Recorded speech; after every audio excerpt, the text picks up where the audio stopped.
It was 1805 and Napoleon's French Empire was spreading across Europe like wildfire. This rapid expansion set off alarm bells for Russia and Austria, pushing them to join forces against the growing French threat. While the political landscape was shifting, life in Moscow was buzzing with excitement. The Rostov family was at the center of it all, with Count Ilya Rostov running around like a chicken with his head cut off, trying to organize a huge name day celebration for his wife and youngest daughter, Natasha. The whole house was like a beehive, everyone rushing about, getting ready for the big day. Now Natasha Rostova was something else. Imagine a little firecracker in a dress. That was Natasha. She had this laugh that could light up a room and eyes that sparkled like stars. She was bouncing around the party, chatting with everyone, leaving a trail of smiles wherever she went. It was like watching a hummingbird flit from flower to flower, spreading joy with each stop. But not everyone was in such high spirits. Over in another part of Russia, Prince Andrei Bolkonsky was feeling trapped in his marriage to Lisa, who was expecting a baby. He was like a caged eagle, longing to spread his wings. The army was calling to him, promising a chance to do something meaningful with his life. So with a heavy heart, he decided to leave his wife with his family and head off to war. Andrei's father, old Prince Nikolai Bolkonsky, was quite the character. Picture a grumpy old bear who secretly has a heart of gold. He lived at their family estate, Bald Hills, with Andrei's sister Maria. Now Maria was as pious as they come, her faith as solid as a rock in a stormy sea. Meanwhile, in the glittering world of St. Petersburg, Pierre Bezukov had just come back from studying abroad. He was like a wide-eyed puppy in a world of sly cats, all innocent and idealistic. Being the illegitimate son of a wealthy count made him stand out like a sore thumb in high society. Before he knew what hit him, Pierre got tangled up with the Kuragin family. They were like a pack of wolves in fancy clothes, always looking for their next meal ticket. Helene Kuragina, beautiful and cunning as a fox, had her eye on Pierre. Her brother Anatole was cut from the same cloth, charming on the outside but dangerous on the inside. At some fancy party, where the air was thick with perfume and gossip, Pierre bumped into Prince Andrei. It was like watching fire meet ice, but somehow they hit it off. They got deep into conversation, both feeling like something was off about the world they lived in. In the middle of all this, young Boris Drubetskoy was playing the game of life like a pro chess player. His mom, Anna Mikhailovna, was ambitious enough for the both of them, and she was guiding Boris through the tricky waters of army life and high society. The kid was like a chameleon, changing his colors to fit whatever situation would get him ahead. Boris's smooth moves caught the eye of innocent Natasha. It was like watching a butterfly being drawn to a carefully placed flower. Natasha's heart was all aflutter with her first crush, not realizing how complicated the adult world could be. As all these personal dramas were unfolding, the shadow of war was growing bigger every day. It was like a storm gathering on the horizon, ready to change everything in its path. Everyone was getting ready for the big shakeup in their own way. The Rostovs kept on partying, like they were on a ship heading for an iceberg but too busy dancing to notice. Prince Andrei marched off to war with mixed feelings, leaving behind a wife who didn't get it in a worried family. Pierre was stumbling through high society, his big ideas crashing into harsh realities left and right. And little Natasha, standing on the edge of growing up, was looking out at a world full of both amazing and scary possibilities. As things were wrapping up, all these different lives were starting to weave together like threads in a tapestry. You couldn't see the whole picture yet, but you could tell something big was in the works. War was coming, promising glory for some and heartbreak for others. In fancy drawing rooms, in muddy army camps, in quiet country houses and noisy city streets, everyone was bracing themselves for what was coming next, hoping they'd find their place in a world that was changing faster than they could blink. Just as the dust was settling on all these personal dramas, words started spreading like wildfire. The Russian army was on the move. Thousands of men in green and brown uniforms were marching westward, looking like a moving forest against the autumn landscape. They were headed to meet up with their Austrian allies, ready to face Napoleon's troops. At the head of this massive force was the cautious general Mikhail Kutuzov. As the army trudged through muddy roads, you couldn't help but wonder, Were they marching towards victory or disaster? The Russian army was on the move, marching westward under the leadership of the cautious General Mikhail Kutuzov. Their goal was to join forces with their Austrian allies against Napoleon's troops. It was quite a sight to see. Thousands of men slogging through muddy roads, their green and brown uniforms blending into the autumn landscape like a moving forest. Right in the middle of this organized mess was Prince Andrei, working as Kutuzov's aide-de-camp. Poor guy was like a shaken-up soda bottle, ready to explode.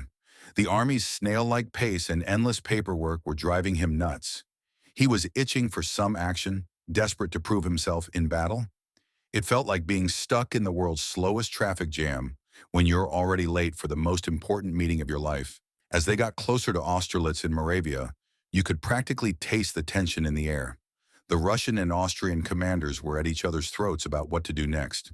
The Austrians were all fired up, pushing to jump into battle right away, like kids who can't wait to open their birthday presents. Kutuzov, on the other hand, was playing it cool as a cucumber, saying they should take it slow and steady. It was like watching two people argue over the best way to cook a meal, both convinced they had the secret recipe for success. The night before the big showdown, Prince Andrei bumped into this artillery officer, Captain Tushin. Now this guy was something else. Brave as a lion but humble as a mouse. Tushin was so chill about the whole thing, it really stuck with Andrei. It was like meeting a surfer who's totally zen before riding a monster wave. It made Andrei question his own anxiousness. Meanwhile, Napoleon was playing chess while everyone else was playing checkers. He was pretending to be weak, setting up a trap for the Allies like a spider spinning its web. He positioned his troops to take advantage of the land, turning the battlefield into his personal playground. The guy was a military genius, no doubt about it. When the sun came up on December 2nd, 1805, all hell broke loose. The Allies, falling for Napoleon's trick like a fish taking the bait, attacked too soon. It was like watching someone walk straight into a practical joke. You want to yell out a warning, but it's already too late. In the middle of all this chaos, Prince Andrei had his big moment. He saw a fallen flag, grabbed it, and led a charge against the French lines. It was like something out of an action movie. Heroic, inspiring, and absolutely terrifying all at once. But war doesn't care about heroics.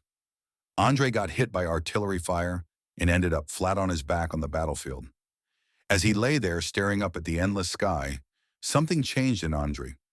It was like the universe cracked open and showed him how tiny he really was. All his dreams of glory and fame suddenly seemed as pointless as counting grains of sand. He was having a full-blown existential crisis right there in the middle of the battle. The fight ended with Napoleon crushing the Allies like they were bugs under his boot. The Russo-Austrian team-up was toast, and the French were now the big dogs in Europe.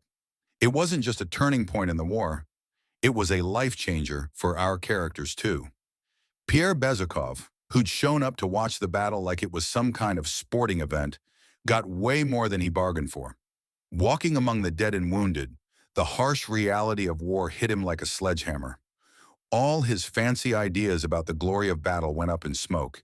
It was like waking up from a nice dream only to find your house on fire, shocking and impossible to ignore. Losing at Austerlitz wasn't just a military defeat. It was a wake-up call for everyone involved. For Prince Andrei, it kicked off a journey of self-discovery, making him question everything he thought he knew about life and what really matters. For Pierre, it planted a seed of doubt that would grow into a whole forest of questions about human nature and why we're all here. As the dust settled on the battlefield, our characters were left to pick up the pieces of their shattered worldviews. The war against Napoleon was far from over, but the real battles were just beginning. The ones fought inside the hearts and minds of those who'd seen war's ugly face up close. The road ahead was long and unclear, but one thing was for sure: nothing would ever be the same again. And speaking of things changing, little did Pierre know that his whole world was about to be turned upside down. While he was still processing the horrors of war, fate had another curveball coming his way. Something big was brewing back home, something that would catapult him from ordinary Joe to one of the most important men in all of Russia overnight. But that's a story for another day. Pierre Bezukhov's life changed dramatically overnight. He went from being an ordinary man to suddenly becoming one of the wealthiest individuals in all of Russia when he inherited his father's enormous fortune. It was like hitting the jackpot, but instead of a lottery ticket, he got a dead dad. Talk about a roller coaster of emotions. Now you'd think being filthy rich would solve all your problems, right? Well, not for our buddy Pierre. It was like opening Pandora's box of complications. Suddenly, he was the center of attention, like a shiny new toy in a playground full of greedy kids. And the greediest of them all? Prince Vasily Kuragin. This guy was slicker than a freshly waxed floor and twice as dangerous to walk on. He saw Pierre's new wealth as his golden ticket, and boy, did he have a plan. Enter Helene, Prince Vasily's daughter. Picture the most beautiful woman you've ever seen, then multiply that by 10. That's Helene. She could make men forget their own names with just a glance. But beneath that stunning exterior was a heart colder than a Siberian winter. Prince Vasily, the puppet master he was, started pulling strings to get Pierre and Helene together. It was like watching a spider weave its web, with poor Pierre as the unsuspecting fly. Pierre, bless his heart, was about as smooth in high society as sandpaper. He was always saying the wrong thing, bumping into people, spilling drinks, a real bull in a china shop. But between the pressure from everyone around him and his own naivety, he ended up saying, "I do" to Helene. It was like watching a lamb walk willingly into a wolf's den. The wedding was a spectacle, all glitz and glamour. But if you look closely, you could see Pierre sweating bullets under his fancy clothes. He was starting to realize that his new crowd was about as deep as a puddle after a light drizzle. The champagne was flowing, the music was playing, but there was an undercurrent of unease, like the calm before a storm. As for the marriage itself, it went downhill faster than a runaway sled on an icy slope. Helene showed her true colors quicker than a chameleon on a rainbow. She was flirting with every guy in sight, including Pierre's so-called friend, Fyodor Dolokhov. This guy was smoother than melted butter and twice as greasy. He had no problem making eyes at a married woman, especially when that woman was as stunning as Helene. Poor Pierre was left feeling like he'd been hit by a runaway troika. Here he was, richer than he'd ever dreamed, but more miserable than a cat in a bathtub. He started asking himself some heavy questions about life, happiness, and why on earth he'd gotten himself into this mess. It was like he'd been given a map to treasure, only to find out it led to a pit of quicksand. Meanwhile, over at the Rostov household, things were going from bad to worse. Count Rostov, generous to a fault, was handling money about as well as a fish handles a bicycle. The family was bleeding cash faster than you can say economic crisis, and the threat of losing their fancy estate was looming over them like a hangman's noose. In the middle of all this drama was Natasha Rostova. She was growing up fast, leaving behind her puppy love for Boris Drubetskoy and starting to see the world of grown-up relationships for what it really was, a tangled web of complications. It was like she'd taken off her rose-colored glasses and was seeing everything in stark, sometimes uncomfortable clarity for the first time. Her brother Nikolai, now a big-shot hussar in the army, swaggered home on leave thinking he was hotter than a samovar at tea time. But he quickly got a reality check when he ended up in some serious gambling debt with none other than the slimy Dolokhov. It was like watching a moth drawn to a flame. You knew it wasn't going to end well, but you couldn't look away. This whole mess forced Nikolai to take a good hard look in the mirror. He had to face up to his own weaknesses and the fact that his actions had consequences. It was a tough pill to swallow, but sometimes life's lessons come with a bitter aftertaste that lingers long after the initial shock. The contrast between Pierre drowning in his newfound wealth and the Rostovs scrambling to keep their heads above water was like a twisted joke played by fate. It just goes to show that in Russian society, fortune can be as fickle as a cat's affections and as unpredictable as the weather. As the dust settled, Pierre was left grappling with his personal unhappiness, trying to find some meaning in his gilded cage of a life. The Rostovs, on the other hand, were fighting tooth and nail to hang on to their place in society. It was like watching two sides of the same coin. One man trying to find happiness despite his wealth, and a whole family trying to find a way to keep their happiness despite losing their wealth. In the end, it all set the stage for even more drama down the road. You could almost feel the tension in the air, like the stillness before a thunderstorm. These folks were about to have their values and resilience tested in ways they never imagined. But that's life for you. Just when you think you've got it all figured out, it throws you a curveball. And in the world of Russian high society, those curveballs came fast and furious. As the chapter drew to a close, whispers began to circulate about the return of a certain Prince Andrei Bolkonsky. Rumor had it he was finally heading home, his body still bearing the scars of a near-fatal wound from the Battle of Austerlitz. What impact would his return have on this already tumultuous social scene? The air seemed to grow thick with anticipation, as if the very atmosphere could sense the approaching storm of emotions his arrival would bring. Prince Andrei Bolkonsky was finally heading home. His body still bore the scars of the near-fatal wound he'd received at the Battle of Austerlitz. As he stepped through the doorway, the air felt heavy, like a thick blanket of sorrow. The silence hit him like a punch to the gut, and he knew something was terribly wrong. Then came the devastating news. His wife, Lisa, had died while giving birth to their child. Man, talk about a gut-wrenching moment. Andre felt like he'd been hit by a runaway carriage. The guilt was overwhelming, like a massive weight crushing his chest. He'd left Lisa behind to chase his dreams of military glory, and now she was gone forever. It was too much to bear. He couldn't face the world anymore, so he did what any wounded animal would do. He retreated, packed up his things and headed to his estate, Bogucharovo, looking for a place to lick his wounds. At Bogucharovo, Andrei threw himself into managing his lands like a man possessed. It was as if he was trying to build a fortress of routine and responsibility to keep his grief at bay. His newborn son, Nikolai, became his whole world. Watching the little guy grow day by day was like seeing a tiny spark of hope in the darkness. It wasn't much, but it was something to hold on to. You know who turned out to be a real lifesaver? His sister Maria. She was like this quiet pillar of strength, always there when he needed her. Her unwavering support was like a warm blanket on a cold night, comforting him when the memories of war and loss threatened to overwhelm him. Together, they created this little bubble of peace in the chaos of the world. All those experiences, the horrors of war, losing Lisa, they changed Andre. It was like he was looking at life through a different lens, watching it all from a distance. He'd built this invisible wall between himself and the rest of society. Their ambitions and intrigues seemed about as meaningful as a game of chess with no stakes. Now, while all this was going on with Andrei, his buddy Pierre Bezikov was going through his own mess. His marriage to Helene was colder than a Siberian winter, and he felt like he was drowning in the shallow waters of high society. The poor guy was desperate for something, anything, to give his life meaning. That's when he stumbled upon Freemasonry, like a man in the desert finding an oasis. Pierre dove into Freemasonry head first. The initiation rituals were wild, like stepping into another world full of mystery and promise.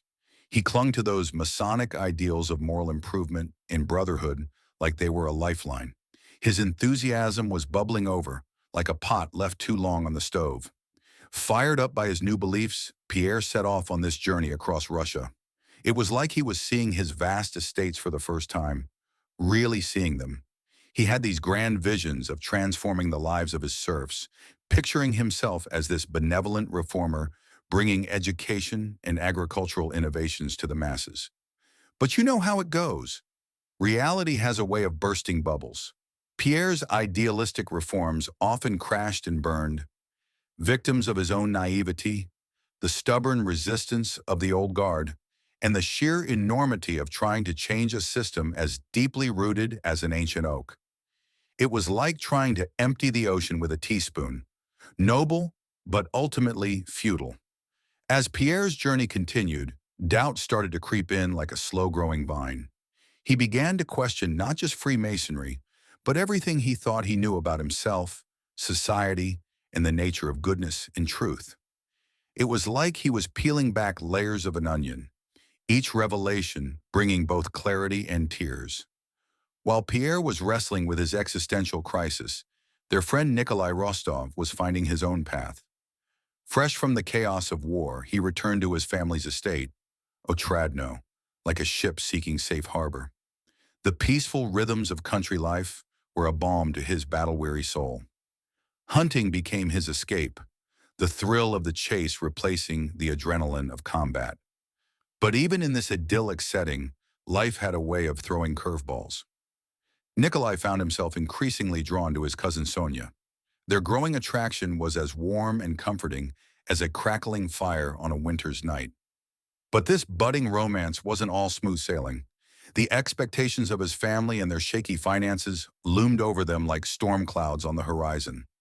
As these three guys, Andrei, Pierre, and Nikolai, grappled with their disillusionment and searched for new directions, their journeys became a mirror reflecting the larger themes of the human experience.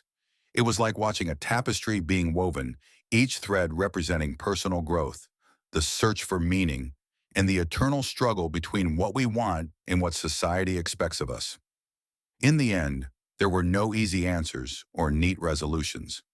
Life, they discovered, was messy and complicated, full of unexpected twists and turns. But in that messiness, they each found their own version of peace.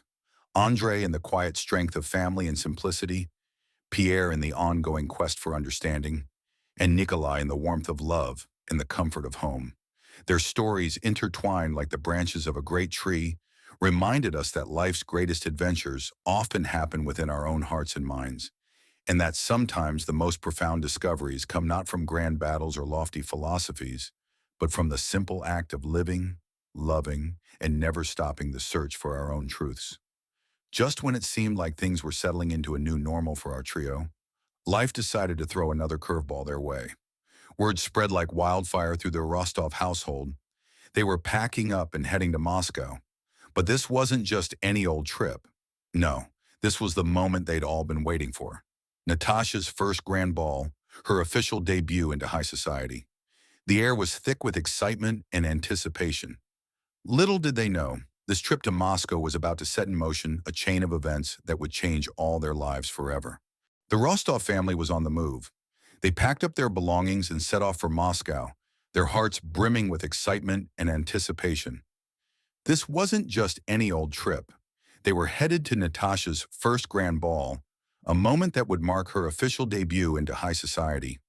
It was like the whole family was holding their breath, waiting to see what would happen. Natasha, oh man, she was a bundle of nerves and excitement. Picture a butterfly trying to break free from its cocoon. That was Natasha. She couldn't sit still, constantly fussing over her dress, her hair, every little detail. In her mind, this one night was going to make or break her future. Talk about pressure, right? When they finally got to the ball, it was like stepping into another world. The place was decked out with glittering chandeliers that looked like they were dripping diamonds. The music was swirling around, making you want to dance even if you had two left feet. And the people? Let's just say there were enough fancy folks to make your head spin like a top. At first, Natasha felt like a fish that had been tossed onto dry land. She was gasping for air, totally overwhelmed by all the pomp and circumstance. But then, something clicked. As soon as she started dancing, it was like someone had flipped a switch. Suddenly, Natasha was this bright, shining star that everyone couldn't help but notice. She was lighting up the room like a firefly on a summer night, her enthusiasm spreading faster than gossip at a tea party. Now enter Prince Andrei Bolkonsky. This guy had been in a funk so deep you'd need a ladder to climb out of it. He'd barely dragged himself to the ball, only showing up because his buddy Pierre wouldn't stop nagging him.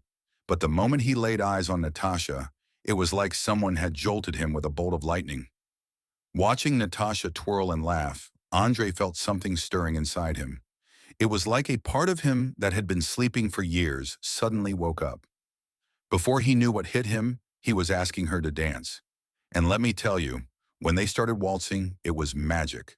The rest of the world just faded away, leaving just Andrei and Natasha moving together like they'd been dancing partners all their lives. That dance, it was just the beginning. In the weeks that followed, Andrei couldn't stay away from the Rostovs if you paid him. He was like a schoolboy with his first crush, always finding some flimsy excuse to drop by. And Natasha? She was floating on cloud nine. They'd spend hours talking about everything under the sun, taking long walks in the countryside like they were the only two people left on Earth. Natasha's family was over the moon about the whole thing, especially her mom. I mean, can you blame them? Prince Bolkonsky was the total package. Loaded, respected, the works. It wasn't long before Andrei, who was so head over heels he could barely see straight, popped the big question. But here's where things get sticky. Andrei's dad, the old Prince Nikolai, wasn't exactly jumping for joy about the match. He threw a wrench in the works, insisting on a year-long engagement. The old man was probably hoping the whole thing would fizzle out if he gave it enough time. So Andrei, caught between a rock and a hard place, reluctantly agreed to his father's terms. He packed his bags and headed off abroad to recover from some old battle wounds, promising to come back and make Natasha his bride when the year was up. Talk about a test of love, right? The separation hit them both like a ton of bricks. Natasha tried to keep her chin up, but waiting is never easy, especially when you're young and your heart feels like it's going to burst with love. She was stuck in this weird limbo, engaged but not married, trying to keep her heart true to Andrei while the rest of the world kept spinning around her. Meanwhile, there was Pierre Bezukhov, caught in the middle of this whole love story like a fly in a spider's web. Watching Andrei and Natasha fall for each other, Pierre started to realize he had feelings for Natasha too. But being the stand-up guy he was, he kept it all bottled up inside. Talk about a complicated mess. As the days turned into weeks and months, Natasha found herself caught between her dreams of a future with Andrei and the harsh realities of what society expected from her. She was like a bird in a gilded cage, singing her heart out for freedom, but still bound by the bars of duty and promise. The story of Natasha, Andrei, and Pierre was far from over. Their lives had gotten tangled up in ways they never could have seen coming, setting the stage for more drama than a soap opera. There was heartache on the horizon for sure, but maybe, just maybe, a chance at true happiness too. For now, though, all they could do was hold their breath and wait to see what cards fate would deal them next. As the days dragged on, Natasha started to feel the weight of the separation more and more.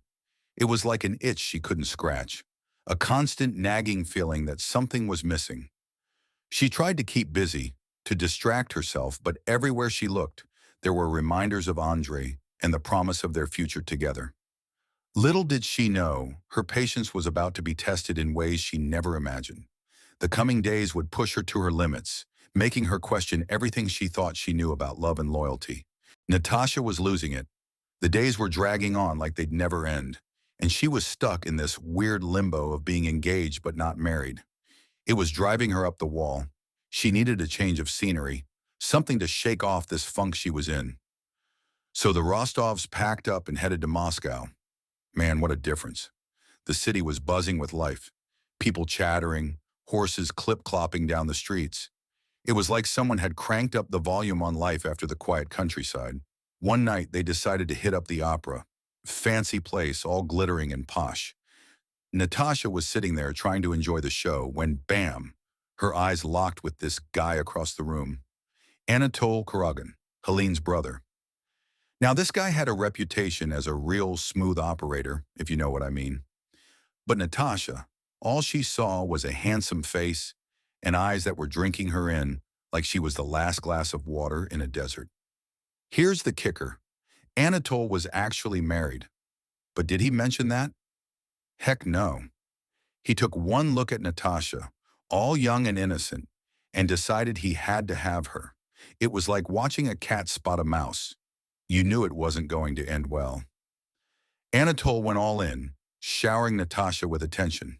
After feeling so lonely and forgotten, it was like someone had finally turned on the lights in a dark room. Natasha was eating it up, completely forgetting about poor Andrei off in who knows where. Now Anatol wasn't messing around. With his sister Helene playing wingman, he cooked up this crazy plan to elope with Natasha. He sold it to her like it was the most romantic thing ever, playing her like a fiddle. And Natasha, bless her heart, fell for it hook, line, and sinker. They had it all planned out. Midnight escape, the whole 9 yards. But hold up, plot twist. Natasha's cousin Sonia stumbled onto their little scheme. She didn't waste a second, running to spill the beans to the family. And let me tell you, Maria Dmitrievna, their host in Moscow, she came down on this situation like a ton of bricks. Talk about a party pooper, but thank goodness for her. When the truth about Anatol's marriage came out, it hit Natasha like a sledgehammer. Her whole world came crashing down around her ears. She felt like the biggest fool in all of Russia. Of course, news travels fast in Moscow. Before you could say scandal, the whole city knew, and wouldn't you know it, the story made its way to Andrei. He came storming back to Moscow, looking like thunder. When he refused to forgive Natasha, well, that was the last straw for her already fragile state. Natasha spiraled hard. We're talking rock bottom here. She was so messed up she tried to off herself with poison. Luckily, someone caught her in time. But man, it was a close call. Through all this drama, there was one guy who stuck by the Rostovs. Good old Pierre Bezukov. He marched right up to Anatol and laid down the law. Told him to get out of Moscow or else he'd spill the beans about his secret marriage. Pierre was like a rumpled knight in shining armor, I swear. But here's where it gets interesting. While Pierre's comforting Natasha, trying to help her pick up the pieces, he has this light bulb moment. He realizes he's in love with her. Talk about bad timing, right? But Pierre, being the stand-up guy he is, keeps his mouth shut out of respect for Andrei and Natasha's fragile state. The fallout from this whole mess was epic. Natasha's reputation was in tatters, her engagement to Andrei was toast, and everyone was reeling from the shock of it all. It was like someone had taken a wrecking ball to their neat little social circle. As the dust started to settle, you could see how much everything had changed. Pierre was caught in this weird emotional tangle. Natasha was trying to put herself back together, and everyone else was still trying to make sense of what had happened. Just when it seemed like things might be calming down, boom, another bombshell dropped. Words started spreading about Napoleon's invasion of Russia. It was like someone had lit a match in a room full of gunpowder. You could feel the tension in the air, thick enough to cut with a knife. Everyone was on edge, wondering what this would mean for their future. The drama with Natasha and Anatol suddenly seemed small in comparison to the looming threat of war. The news of Napoleon's invasion spread like wildfire across Russia. It was as if someone had struck a match in a room filled with gunpowder, igniting a fierce and immediate reaction throughout the nation. From the opulent palaces of the nobility to the humble cottages of peasants, a wave of unity swept through the land. The air was thick with tension, like a heavy fog that refused to lift. Moscow, the grand old city, was in a state of frenzy. Pierre Bezukov, that lovable oaf, found himself smack in the middle of a wild meeting. Count Fyodor Rostopchin, the city's governor, was putting on quite a show. He was like a ringmaster in a circus, whipping the crowd into a patriotic frenzy with his fiery speeches. But here's the kicker. Behind that confident facade, Rostopchin was secretly sweating bullets, wondering if the Russian army could actually stop Napoleon's juggernaut. The city was buzzing like a kicked beehive. Young men were practically falling over themselves to enlist, their eyes shining with a mix of fear and excitement. Families were having heated debates around dinner tables. Should they stay and fight or pack up and run? It was like watching 1,000 different plays being acted out simultaneously, each with its own drama and tension. Meanwhile, Prince Andrei Bolkonsky was wrestling with his own demons. After that whole mess with Natasha breaking off their engagement, he was in a funk deeper than a Siberian winter. So what does he do? He decides to jump back into the army, much to his father's dismay. It was like watching a man trying to outrun his own shadow, charging headfirst into a war to escape his broken heart. Andrei ended up at General Barclay de Tolly's headquarters, and boy, was that a letdown. Barclay was known for being more cautious than a cat in a room full of rocking chairs. Poor Andrei was itching for action, but instead he found himself drowning in a sea of politics and red tape. It was enough to drive a man mad, watching all these big shots play their little power games while the country was teetering on the brink. Over in the Rostov camp, things weren't much better. Nikolai, now a seasoned hussar, was feeling torn. His family was in a financial pickle, and the thought of the French marching into Moscow was making everyone jumpier than a long-tailed cat in a room full of rocking chairs. The Rostovs were facing the very real possibility of having to abandon their beloved home. It was like watching your childhood memories go up in smoke. And then there's Pierre, bless his heart. Feeling about as useful as a chocolate teapot in Moscow, he got it into his head that he needed to see the war up close. And then, in a moment of what can only be called temporary insanity, he decided he was going to assassinate Napoleon. Yeah, you heard that right. Pierre, who could barely manage to put his socks on the right feet, was going to take out the most powerful man in Europe. So he throws on some peasant clothes and heads off towards the French army like he's going on a Sunday picnic. As Napoleon's forces pushed deeper into Russia, things got really intense. The Russians were using a scorched earth policy, burning everything in their path as they retreated. It was like they were erasing their own country to save it, leaving nothing but ashes for the French to claim. General Kutuzov, leading the Russian army, kept falling back, drawing Napoleon further and further from his supplies. It was a giant game of cat and mouse, with the fate of Russia hanging in the balance. The tension was building to a fever pitch, like a kettle about to boil over. Everyone knew that a big showdown was coming, and it would decide the future of the entire country. The Russian people were steeling themselves for the fight of their lives, their hearts pounding with a mix of fear and determination. As Napoleon's forces marched ever closer to Moscow, the air grew thick with anticipation. The characters we've come to know, Pierre on his foolhardy mission, Andrei seeking redemption, the Rostovs facing an uncertain future, were all caught up in the sweeping tide of history. The stage was set for an epic confrontation that would test their courage, their loyalty, and their very souls. And as the French army advanced with relentless determination, their sights set firmly on Moscow, the heart of the Russian Empire, one question hung in the air like smoke from a battlefield. Would the wily old General Kutuzov and his forces be able to stop the seemingly unstoppable Napoleon? Or was Russia about to fall? Napoleon's forces were pushing deeper into Russia with relentless determination. Their sights were firmly set on Moscow, the heart of the Russian Empire. The Russian army, led by the wily old General Kutuzov, wasn't about to roll over and play dead. They were gearing up for a do-or-die battle near this tiny village called Borodino, just a stone's throw from the capital. Well, if you consider 70 miles a stone's throw, it was September 7th, 1812, and man, you could cut the tension with a knife. Two massive armies, like a pair of angry giants spoiling for a fight, were squaring off across the battlefield. The Russians had their backs against the wall, ready to defend Moscow tooth and nail. It was like the whole weight of history was pressing down on everyone's shoulders. The night before all hell broke loose, Prince Andrei was in one of those moods where you start questioning everything. He was mulling over life, death, and how chasing glory seems pretty pointless when you might be staring down the barrel of a gun tomorrow. He ended up having this deep chat with Pierre, who'd shown up at the camp with some wild idea about offing Napoleon. Can you believe it? These two guys, who used to be as different as chalk and cheese, were suddenly on the same wavelength. They were going on about war, life, and the meaning of it all like a couple of philosophers who'd had one too many. It was as if they'd both been through the ringer and come out the other side seeing the world in a whole new light. When the sun peeked over the horizon the next day, it was like someone had lit the fuse on the world's biggest firecracker. Both armies, were talking about 250,000 men here, started blasting away with their cannons like there was no tomorrow. The noise was enough to wake the dead.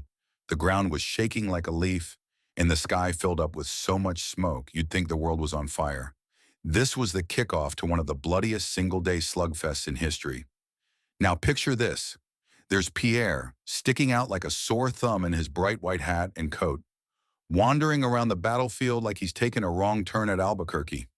He's seeing war up close and personal for the first time, and it's like he's sleepwalking through a nightmare. He's dodging death by the skin of his teeth more times than you can count.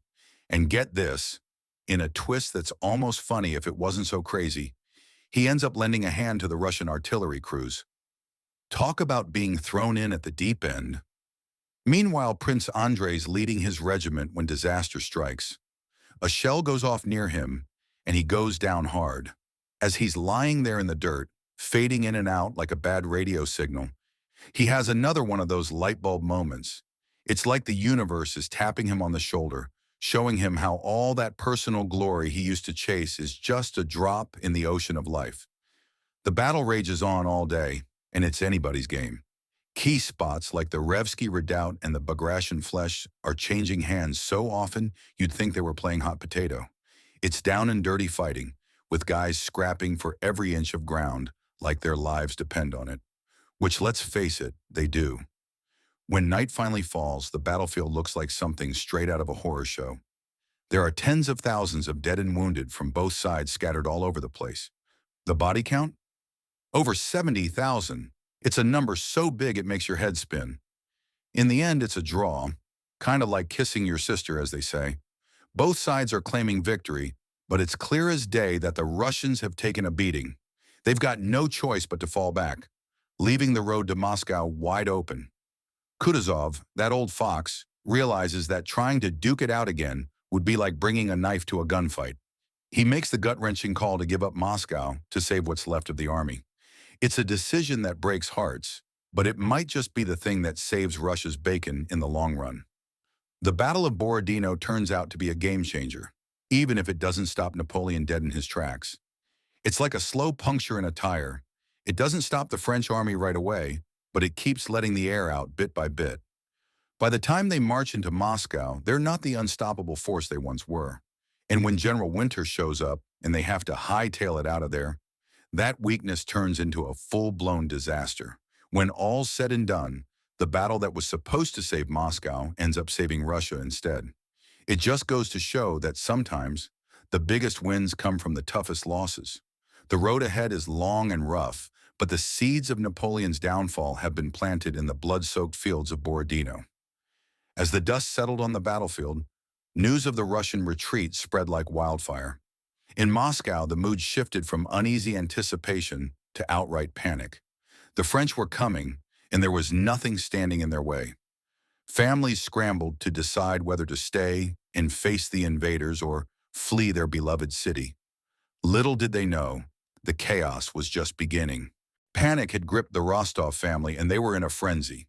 They rushed around their home, frantically trying to pack their belongings as the threat of invasion loomed ever closer. The air was thick with tension, like a rubber band stretched to its breaking point. Everyone was shouting over each other, arguing about what to take and what to leave behind. It was chaos, pure and simple. In the middle of all this madness, the Rostovs made a decision that would turn their world upside down. Instead of using their carts to save their own stuff, they chose to use them to transport wounded soldiers. It was like watching someone throw away their life jacket to save a stranger. Noble? Absolutely. Smart? Well, that was up for debate. Their finances were already hanging by a thread, and this move was like taking scissors to that thread. Among the wounded they picked up was Prince Andrei, barely clinging to life. The guy was in rough shape, looking more like a ghost than a person. And here's the kicker. Natasha had no clue he was there. She was too busy beating herself up over their broken engagement, replaying every moment in her head like a broken record. Poor girl was stuck in a loop of what-ifs and could-have-beens. While all this was going down, Pierre Bezukhov had just rolled back into Moscow. The guy had seen some serious stuff at Borodino. It was like he'd walked through hell and somehow made it back. But instead of getting the heck out of Dodge like everyone else with half a brain, he decided to stick around. It was as if he was drawn to danger like a moth to a flame. He had this crazy idea in his head that he was destined to kill Napoleon. Talk about delusions of grandeur. September 14th rolled around, and Pierre got a front row seat to one of the weirdest shows in town. Napoleon, all decked out in his fancy uniform, rode into Moscow like he owned the place. The guy was expecting trumpets and a red carpet, but all he got was crickets. The city was emptier than a bar on a Monday morning. Napoleon's grand entrance was about as impressive as showing up to a party after everyone's gone home. As night fell, things went from weird to downright apocalyptic. Fires started popping up all over Moscow like angry red flowers. This wasn't some accident. Russian patriots were torching their own city to keep it out of French hands. It was like watching someone set fire to their own house to keep burglars from robbing it. With strong winds fanning the flames, it didn't take long for the whole place to turn into a massive inferno.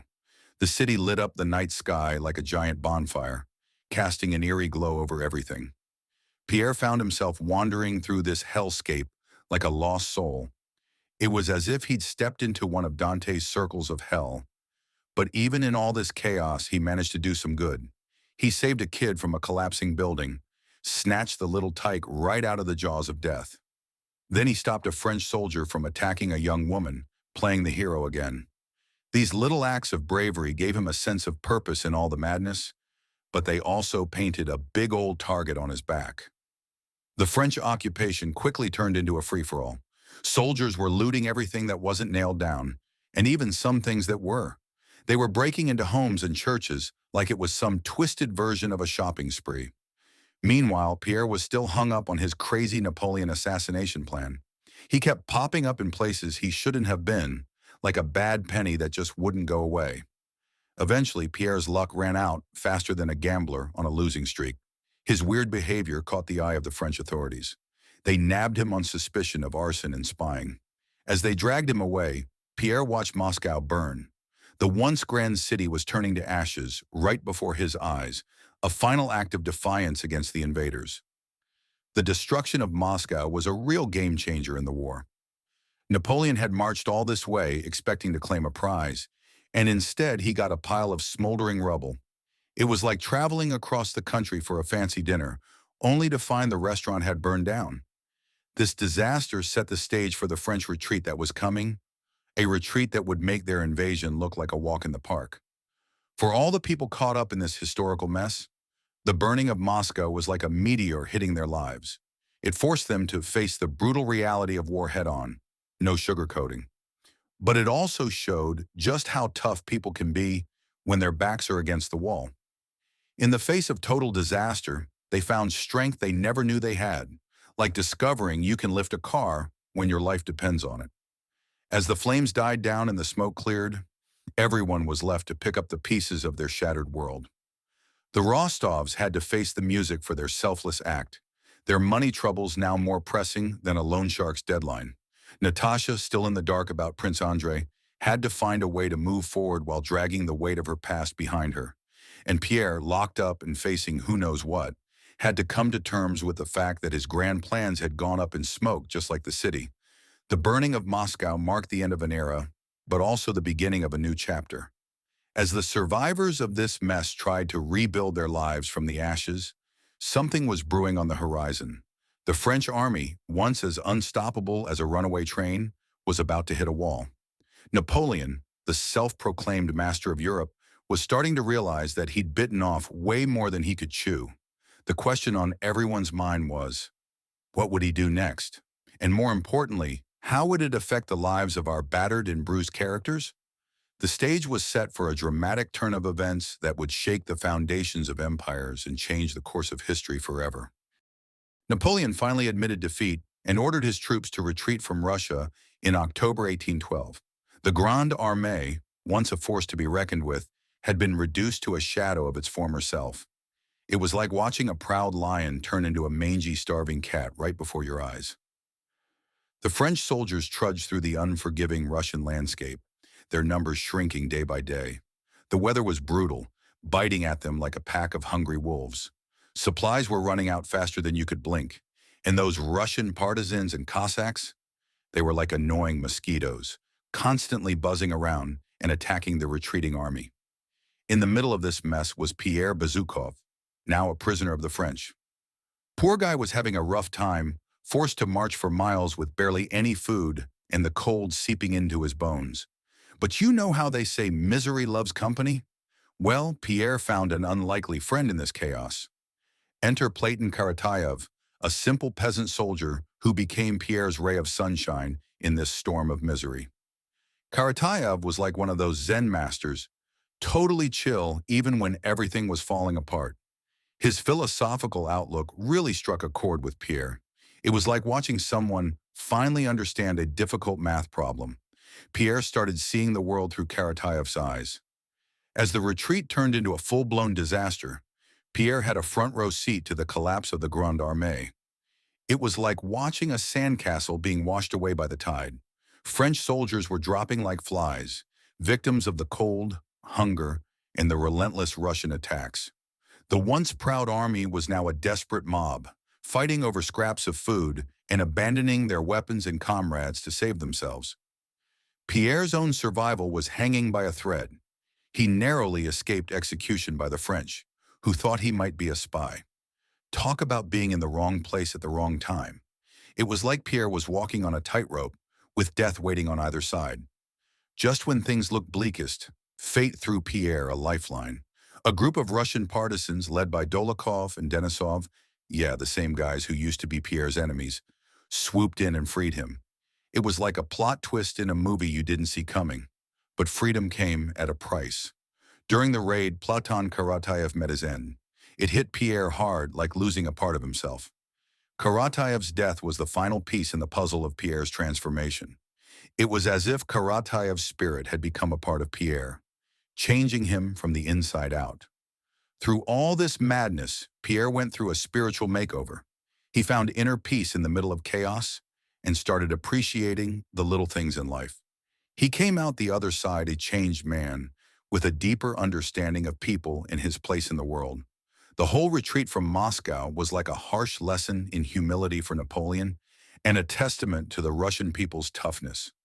Napoleon's army marched into Russia over 600,000 strong, like a tidal wave of military might. By the time they limped back across the Niemen River in December, they were down to a measly 30,000 ragged survivors. It was like watching a balloon slowly deflate, leaving behind just a sad, wrinkled piece of rubber. This epic fail marked the beginning of the end for Napoleon's empire. It was like dominoes falling. One push, and the whole thing came crashing down.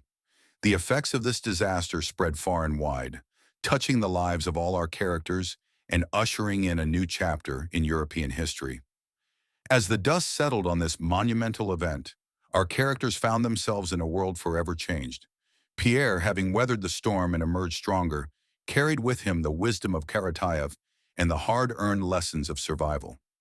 The bonds forged in the crucible of war, like the unlikely alliance between former foes Dolokhov and Denisov, showed that even in the darkest times, people could surprise you. The retreat from Moscow wasn't just a military disaster. It was a turning point that reshaped the destinies of nations and individuals alike. As the last stragglers of Napoleon's once great army disappeared into the winter mists, they left behind a Russia that had discovered its own strength and a Europe on the brink of a new era. In the end, the grand sweep of history had touched them all, from the highest general to the lowliest foot soldier, leaving none unchanged. And as the snow began to fall, covering the scars of battle and the tracks of retreat, it seemed to whisper a promise of renewal, of spring after the harshest of winters, and of hope rising from the ashes of conflict. But as the dust settled and the echoes of battle faded, a new challenge emerged. The French retreat had scattered Russian high society to the winds. Families were torn apart, friends separated, and the familiar social fabric lay in tatters. Would they ever find their way back to each other? And if they did, what would they find? A world changed beyond recognition or the comfort of familiar faces in a sea of uncertainty. The French retreat had left Russian high society in shambles. Its members were scattered far and wide, like leaves blown about by a fierce autumn wind. Slowly but surely, though, they began to find their way back to each other. It was like watching a flock of birds regrouping after a storm, cautiously circling and calling out to one another. As they reunited, they took stock of their losses and tried to wrap their heads around the massive changes the war had brought upon them. Take the Rostov family, for instance. Once upon a time, they were the cream of the crop in Moscow, living it up in their fancy estate. Now, they were stuck in Yaroslavl, feeling about as out of place as a penguin in the Sahara. Their fall from grace hit them like a ton of bricks, especially the poor old count. He wandered around with this lost puppy look on his face, like he couldn't quite believe how far they'd fallen. But the Countess, she was something else. Who knew she had it in her to be such a rock? She held that family together like glue. And then there was Natasha, the Rostovs' wild child. Man, talk about a 180. Remember that carefree girl who almost ran off with that smooth-talking Anatole Kuragan? Well, she was long gone. In her place was this young woman with a fire in her eyes and a purpose in her step. She threw herself into nursing wounded soldiers, like she was trying to patch up her own wounds by healing others. It was both heartbreaking and inspiring to watch. Just when you thought things couldn't get any more complicated for Natasha, fate decided to throw her a curveball that would make a major league pitcher jealous. Who should show up at the same house, hanging on to life by a thread? None other than Prince Andrei, the man she'd once loved and lost. For Natasha, it was like the universe was giving her a second chance. She dove into caring for him with everything she had, as if by saving his life, she could somehow make up for all her past mistakes. Those last few days between Andrei and Natasha were like watching the most bittersweet sunset you've ever seen. Beautiful, but you know it can't last. Natasha poured her heart out, begging for forgiveness, while Andrei found a kind of peace he'd never known before. When he finally slipped away, it was like someone had sucked all the air out of the room. His death hit Natasha and his sister Maria like a sledgehammer to the gut. But you know what they say about shared pain? It brings people together. And that's exactly what happened with these two. They clung to each other like they were the only two survivors of a shipwreck. Meanwhile, our old buddy Pierre Bezikov was on his own wild ride.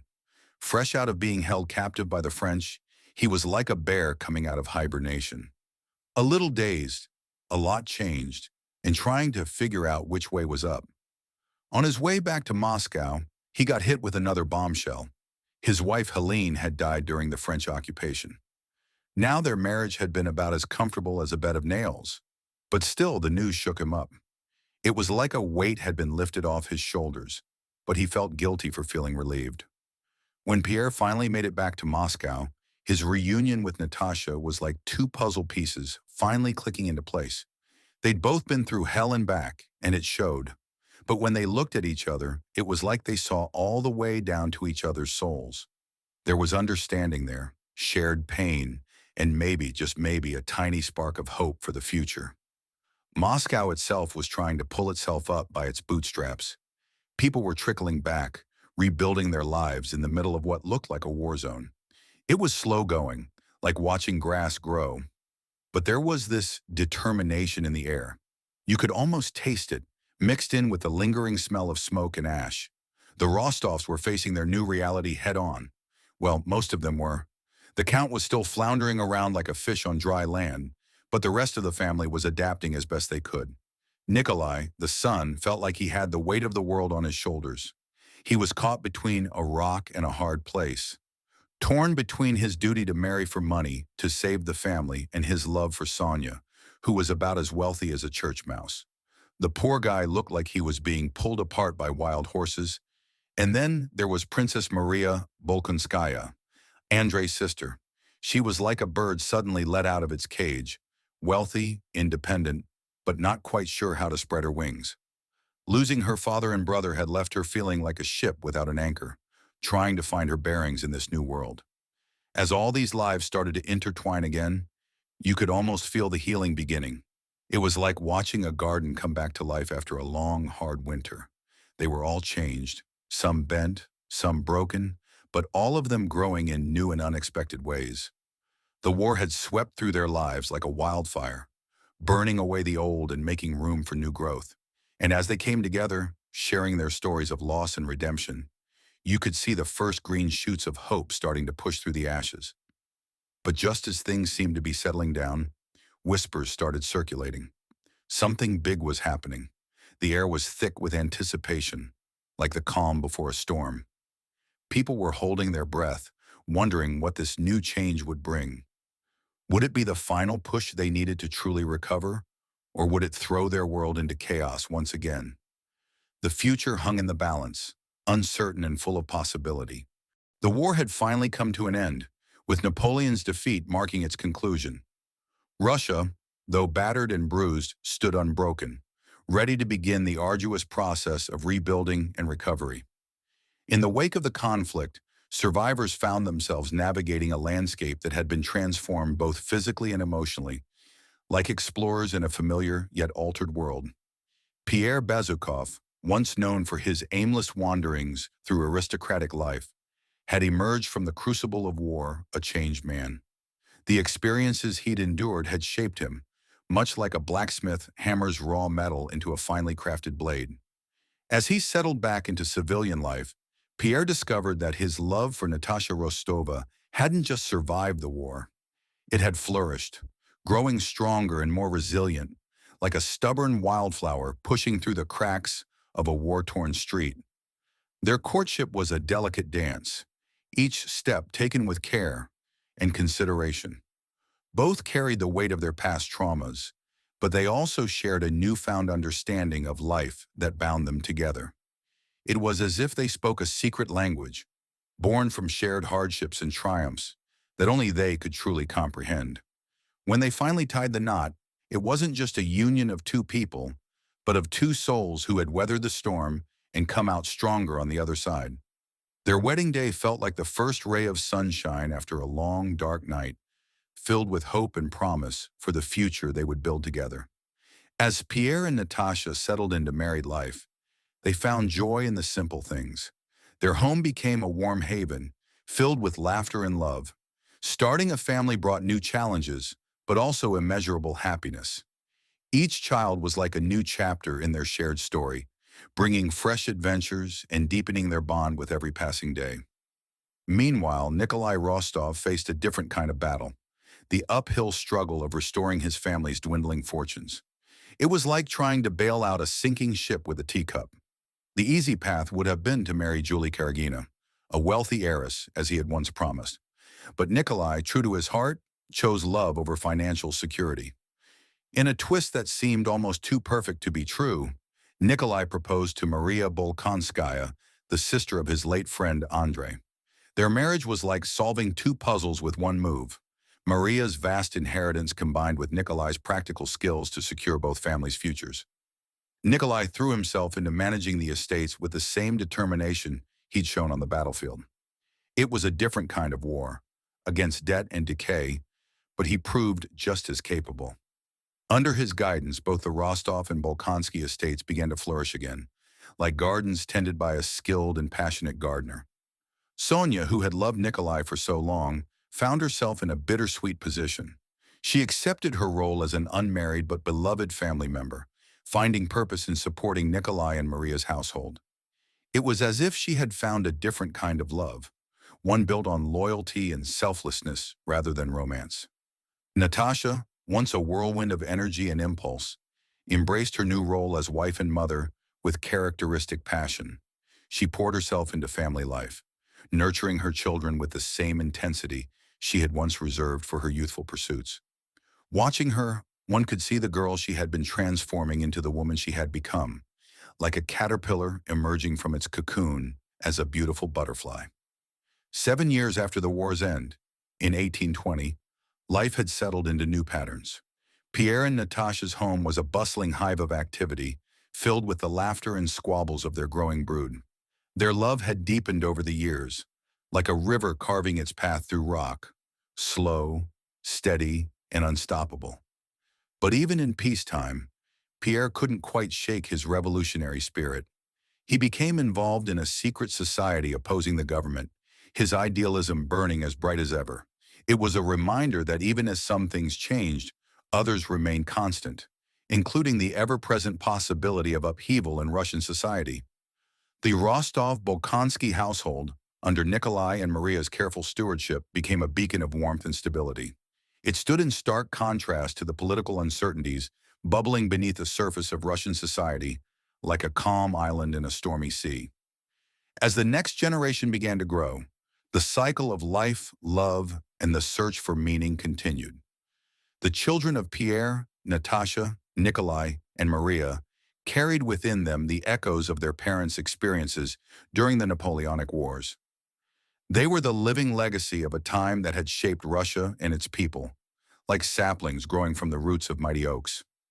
In the end, as this chapter of their lives drew to a close, there was a sense that while one story was ending, the greater narrative continued. Each character, each family, was but a thread in the vast tapestry of human experience. They had played their parts, loved, lost, and grown, forever changed by the tumultuous times they had lived through. And so, life went on. The world kept turning, new challenges arose, and new generations stepped forward to face them. But the lessons learned, the bonds forged, and the love nurtured during those pivotal years would continue to resonate, like the lingering notes of a beautiful symphony, long after the last note had faded away. As the sun set on this era, casting long shadows across the Russian landscape, it was clear that the story of these families, and of Russia itself, was far from over. The seeds of change had been planted, and only time would tell what new growth would spring from the soil of their experiences. The cycle of life, with all its joys and sorrows, triumphs and challenges, would continue as it always had and always would.